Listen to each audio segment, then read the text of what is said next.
yagukiza.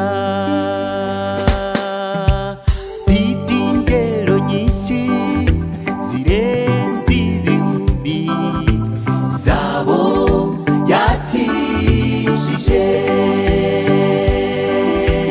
Niba ushidikanya ko Yesu ari umukiza, mbwira nawe nziguhe.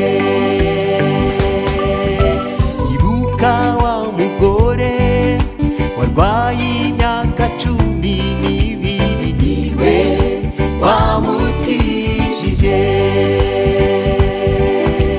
Ibuka uwamugaye wahoraga ku irembo ryiza, niwe wamukijije.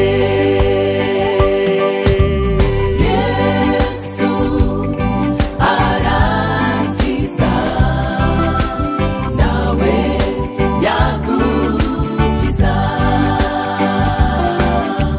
Uretse n'uburwayi, Yesu yazuye abapfuye bakagarura ubuzima.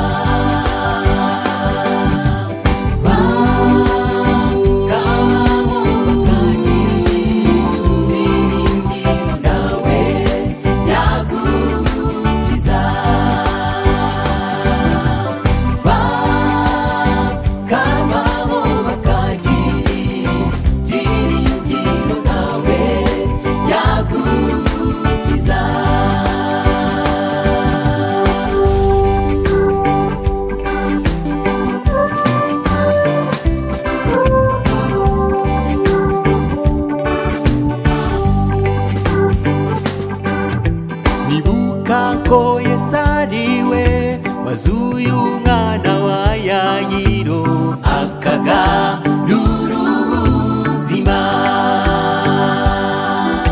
Nibuka kandi yuko Yesu yazuye Lazaro maze akongera kubaho. Arahaguruka maze arashika mu